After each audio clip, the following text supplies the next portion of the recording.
My name's Anonymous. I am a reporter at a major news outlet, and this is our Star-Crossed Lovers series.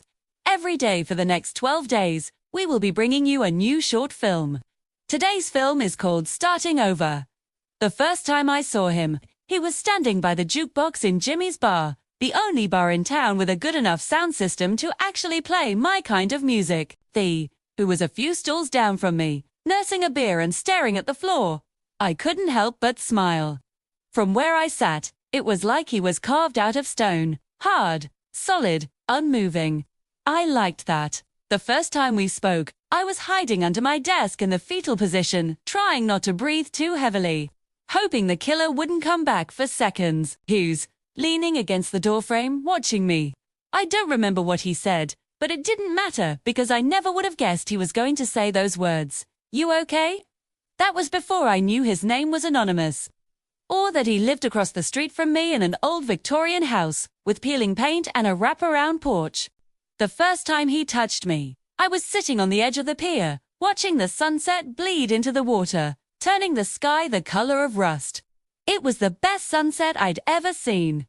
I turned to him then, surprised by the question in his eyes, and when he leaned over and brushed a stray strand of hair behind my ear, I knew that the color of the sky wasn't the only thing that was changing.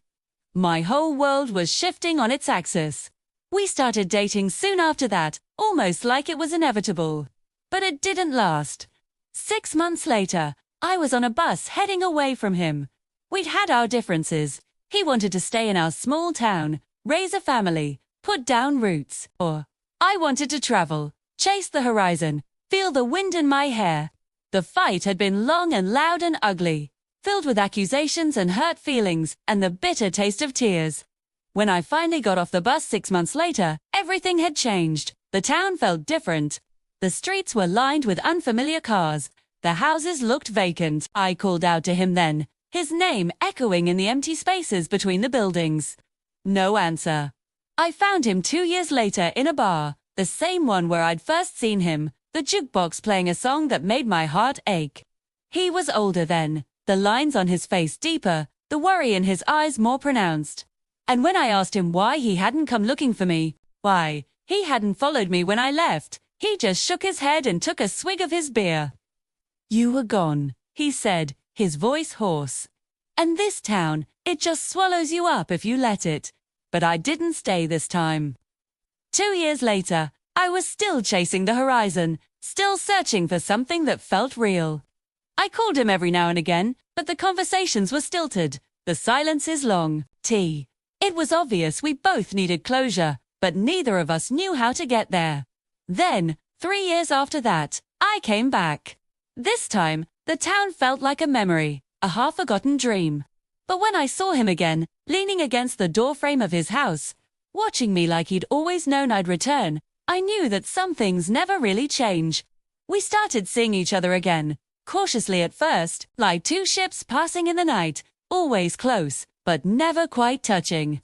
But then slowly, so slowly I hardly noticed, he began to open up again. He let me in, not just to his house, but to his heart, his mind, his soul. I learned that he'd stayed in the town all those years because he was needed, because there was a part of him that refused to leave. And I realized then that maybe it was the same for me. Maybe I'd been running all those years because I was afraid to feel, afraid to love, afraid to lose. But losing him wasn't an option anymore. Not after all this time. Not after everything we'd been through. So I stayed. And as the seasons turned and the leaves fell from the trees, too, I knew I was exactly where I was supposed to be, with the man who was supposed to be mine.